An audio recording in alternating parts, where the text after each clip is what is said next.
باطل کے مداخل کیا ہیں؟ میں کیا آپ سے عرض کروں؟ باطل کے مداخل ہیں ایمان والوں سے مالی تعلقات یا قرابتی تعلقات، یہ باطل کے مداخل ہوتے ہیں۔ باطل داخلی سے راستے سے ہوتا ہے، باطل داخلی راستے سے ہوتا ہے۔ مسلمانوں کی صفوں کو توڑنے کا باطل کے پاس جو راستہ اور حربہ ہے وہ صرف تعلقات اور مال کا لالچ، یہ باطل کے پاس راستہ ہوتا ہے۔ میں عرض کرتا ہوں کہ حضور اکرم صلی اللہ علیہ وسلم نے ایک معتمد عملہ تیار کیا، ایک معتمد عملہ تیار کیا، وہ آپ کی بات کی تنفیذ میں کسی کی ملامت کی پرواہ نہیں کرتا تھا۔ اور یہ اللہ تعالیٰ کا نظام ہے کہ اللہ تعالیٰ ایسے راستوں میں رکاوٹ صرف اس لیے پیدا کرتے ہیں، اس لیے نہیں کہ راستہ ناحق ہے، اس لیے رکاوٹ پیدا کرتے ہیں کہ تمہارے صبر اور کوشش کو دیکھنا چاہتے ہیں۔ اس لیے ان واقعات پر غور کرنا چاہیے، ان واقعات پر غور کرنا چاہیے کہ کہاں کہاں صحابہ کرام نے اپنے تعلقات کو کاٹ کر اور آپ صلی اللہ علیہ وسلم کی بات کی تنفیذ کی ہے۔ ان واقعات پر غور کرنا چاہیے۔ ابو سفیان، مکہ والوں نے ان کو اپنا متکلم بنایا، مکے والوں نے اپنا متکلم بنایا اور ان کو اپنا وکیل بنایا، اور آپ سازی خضر نے کہہ کر بھیجا کہ آپ صلح کی مدت کو بڑھا دیں، ہماری قوم خطرے میں ہے، قوم خطرے میں ہے، آپ صلح کی مدت میں توسیع کر دیں۔ اللہ نے آپ کو بتا دیا کہ ابو سفیان آ رہے ہیں،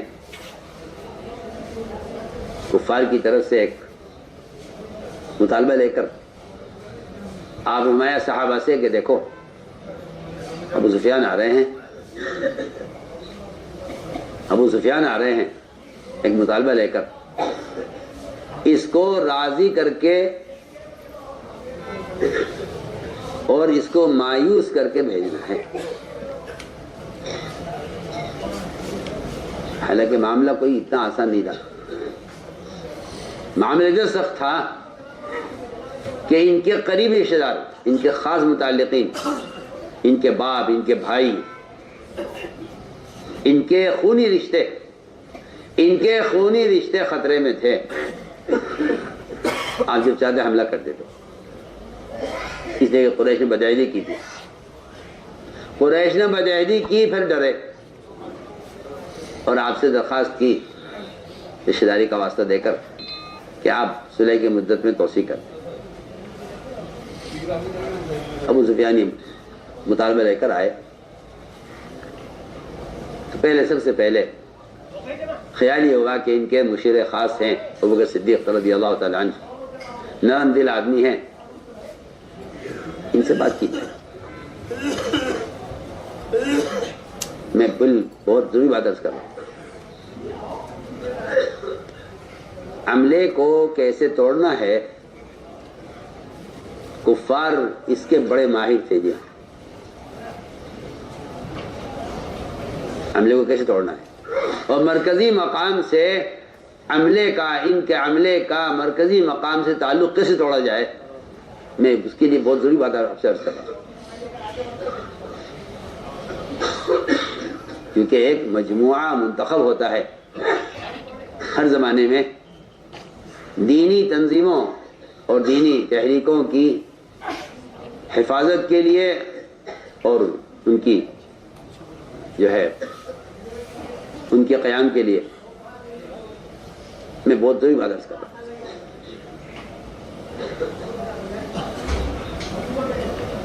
چنانچہ باطل کا ہمیشہ باطل کوشش رہی ہے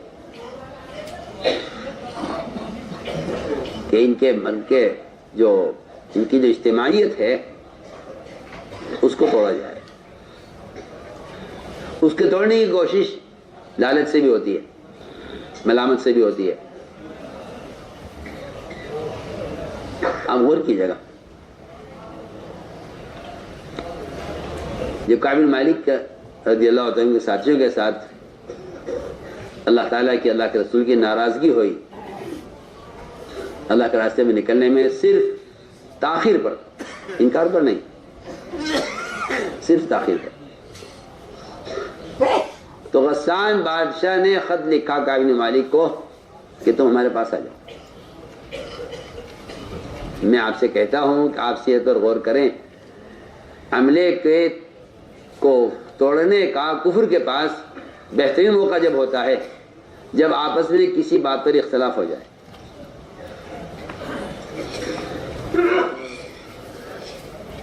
تو کفر کے پاس تو یہ موقع توڑنے کا ہوتا ہے اور ایمان والے کے پاس یہ موقع جمنے کا ہوتا ہے. میں یہ آپ سے بہت ضروری بات کرتا ہوں، ایمان والے کے پاس یہ موقع جمنے کا ہوتا ہے. جی ہاں، یہ موقع جمنے کا ہوتا ہے. یہ اس کا موقع نہیں ہوتا کہ آپ یہ سوچیں کہ فائدہ تو ادھر نظر آ رہا ہے. ان کی اجتماعیت کو توڑنے کے لیے ان پر بڑی سے بڑی چیز پیش کی جاتی ہے، خاص طور پر اختلاف کے زمانے میں. جب آپس میں اختلاف ہو جائے، میں اس کی مثال دے رہا ہوں، کعب بن مالک رضی اللہ تعالیٰ عنہ اور ان کے ساتھیوں کے ساتھ جو معاملہ پیش آیا، تو غسان بادشاہ کو پتہ چلا کہ ان کے آپس کے معاملات یہ ہو گئے ہیں اس وقت، اور ان تینوں کو انہوں نے بالکل ان کا بائیکاٹ کر دیا ہے اور ان کے کوئی سلام کا جواب بھی نہیں دے رہا ہے. یہ موقع اچھا ہے ان کو مرکزی مقام سے توڑنے کا، یہ موقع اچھا ہے. یہ خود بھی یہ سوچیں گے کہ عزت مل رہی ہے وہاں، یہاں ذلت ہو رہی ہے، وہاں استقبال ہو رہا ہے، یہاں بائیکاٹ ہو رہا ہے. جی ہاں، تو کیوں نہ ہم وہاں جائیں. کعب بن مالک رضی اللہ تعالیٰ عنہ نے اس خط کو تنور میں جلایا. اس خط کے جلانے کا مقصد یہ تھا کہ ایک تو اس کے خط کی تسجیل کرنی ہے کہ تمہاری دعوت کی ہمارا یہ حیثیت ہے. دوسری بات یہ ہے کہ دوبارہ پڑھنے کا خیال نہ آئے، دوبارہ پڑھنے کا خیال نہ آئے. یہ ہمارے لیے ایک سبق کیا، ایک اصول ہے ہمارے لیے کہ جب اختلاف پیدا ہوگا تو باطل براہ راست بھی نہیں آئے گا، بلکہ وہ آپ کے دوستوں کو ذریعہ بنائے گا، آپ کو اس طرح متوجہ کرے گا تاکہ آپ سمجھ نہ سکیں کہ یہ دعوت اپنوں کی طرف سے غیروں کی طرف سے. میں آپ سے کیا عرض کروں، بات آپ نہیں سمجھ سکیں گے اس لیے کہ باطل کی طرف سے دعوت براہ راست نہیں آئے گی. جی ہاں، وہ آپ کے چاہنے والوں کو استعمال کریں گے اور آپ کو نہیں معلوم ہوگا کہ یہ دعوت کہاں سے چلی ہے. تو میں نے عرض کیا کہ کعب بن مالک رضی اللہ تعالیٰ عنہ نے اس خط کو تنور میں جلا کر یہ جواب دیا ہے کہ ہم آپ کی طرف سے آنے والی دعوت کو ہم مصیبت سمجھتے ہیں، مدد نہیں سمجھتے. بیان کو لائک، شیئر اور چینل کو سبسکرائب کرنا مت بھولیے. اور اس کا خط تنور میں ڈال دیا. تو میں اس کر رہا تھا کہ یہ باطل کے پاس ایک راستہ ہے کہ ان کے عملے کو بکھیرنے کے لیے اور ان کے مشورے والوں کو اپنے خیال کا بنانے کے لیے. چنانچہ ابو سفیان آئے، آ کر ابو صدیق سے ملاقات کی اور یہ کہا کہ ہم درخواست لے کر آئے ہیں اور آپ کا جو رسول نے ایک فیصلہ کیا ہے، ہم چاہتے ہیں کہ صلح کی مدت میں توسیع ہو جائے. نہیں چاہتا، میں کہنا یہ چاہتا ہوں کہ عملہ کیسا مجتمع اور ثابت قدم ہوتا ہے. وہ صدیق نے جواب دیا کہ نہیں، جو فیصلہ اللہ کے رسول کا ہے وہ فیصلہ ہمارا ہے، اس میں تو کوئی تبدیلی نہیں ہوگی. یہ پوری قوم کا مسئلہ ہے، کچھ بھی ہو جو فیصلہ ہے. وہاں سے نکلے تو خیال آیا کہ چلو عمر سے ملاقات کرتے ہیں. میں ایک بات واقعی سوچتا ہوں کہ ہم اپنے مشوروں کے اپنے علاقوں میں اپنے مشوروں اپنے ذمہ داروں کے مشیر ہوتے ہیں یا باہر والوں کے وکیل ہوتے ہیں. سستا سا بات ہے. اپنے امیروں کے مشیر ہوتے ہیں یا باہر کے لوگوں کے وکیل ہوتے ہیں. مشاورت ہے، ہمارے یہاں وکالت نہیں ہے. آپ مشورے میں جو رائے دیں وہ کسی کے وکیل بن کر رائے نہ دیں، بلکہ اپنے امیر کے مشیر اور اپنے امیر کے لیے امین بن کر رائے دیں. یہ امانت کا تقاضا ہے، یہ رائے. یہ میں آپ کو بتانا چاہتا ہوں کہ صحابہ کرام کے اندر جو ایک صفت تھی، صفت امانت، صفت امانت وہ یہ تھی کہ وہ مشورے میں اپنی قوموں کے وکیل بن کر نہیں بیٹھتے تھے.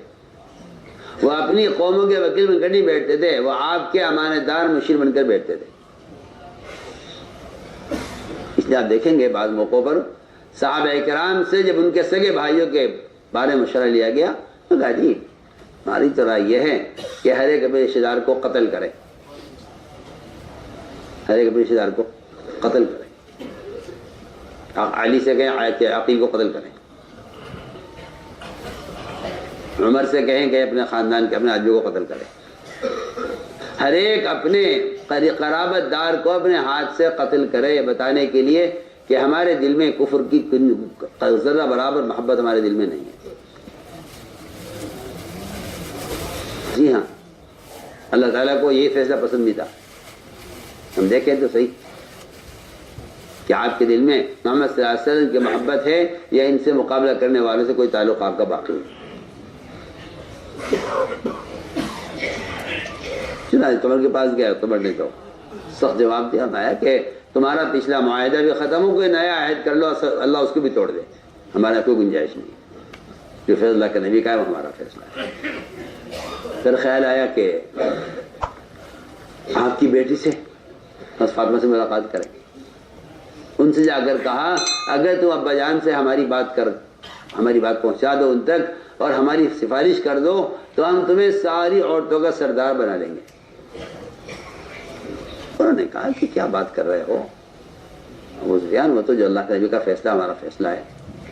گھر کی عورتوں سے لے کر بیویوں سے لے کر سب کی ایک بات ہوا کرتی تھی، سب کی ایک بات کیا فیصلہ ہوا ہے. پھر خیال آیا کہ اپنی بیٹی میں حبیبہ ان سے بات کی جائے، اور ظاہر بات ہے کہ وہ بیوی ہے آپ کی اور آپ کو سمجھائے گی اور قوم کا مسئلہ ہے سامنے پیش کرے گی.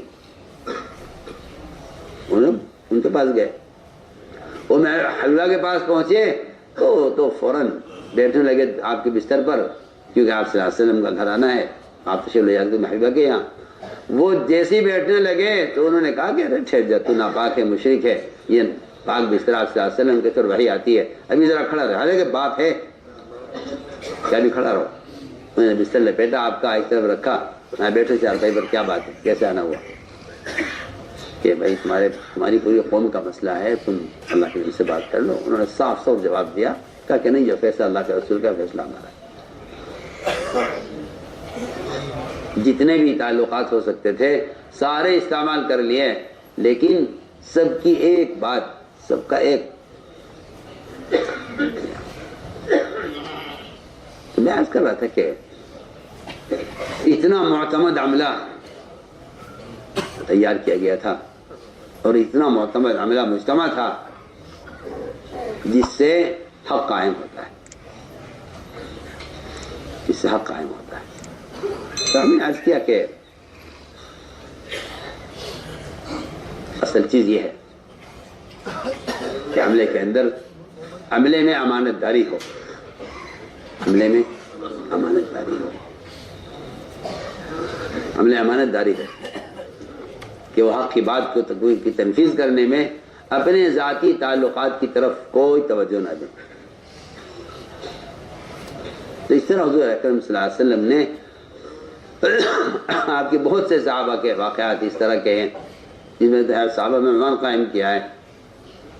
سارے تعلقات کو کاٹ کر ختم کر دینا صرف محمد صلی اللہ علیہ وسلم کے تعلق کو باقی رکھنے کے لیے، اور اس تعلق کو ثابت کرنے کے لیے سارے تعلقات کو منقطع کرنا. تو میں نے عرض کیا کہ عملہ اس طرح عملہ تیار ہوتا ہے، اس طرح ایک مجموعہ ہوتا ہے، جی ہاں، جن کے ذریعے سے اللہ رب العزت حق کو قائم کرتے ہیں. اس لیے ہم نے عرض کیا کہ اس راستے میں ناگواریاں پیش آتی ہیں بہت، اور صحابہ فرماتے ہیں ہم نے ساری خیریں ناگواریوں کے اندر پائی ہیں، ساری خیریں ناگواری میں پائی ہیں. وجدنا خیر فی القرب، کہ ہم نے ساری خیریں ناگواری میں پائی ہیں. وہ ناگواریاں پیش آتی ہیں حق کی تنفیذ میں، حق کو نافذ کرنے میں ناگواریاں پیش آتی ہیں. اس لیے ہم نے پہلی بات عرض کی ہے کہ سب سے بنیادی صفت صبر ہے، بنیادی صفت صبر ہے کہ ناگواریوں پر آدمی صبر کر لے. تو اللہ تعالیٰ نے مقرر کہا ہے کہ تنگیوں کے ساتھ ناگواریوں کے ساتھ فراخیاں ہیں، اور ناگواریوں کے ساتھ ساری خیریں ناگواریوں کے اندر چھپی ہوئی ہیں. اس لیے عملے کی اجتماعیت بھی اسی صبر کی صفت کے ساتھ ہے کہ عملہ مجتمع رہے گا، عملہ اس سے مجتمع رہے گا کہ صبر کی وجہ سے عملہ مجتمع رہے گا، صبر کی وجہ سے عملہ مجتمع رہے گا.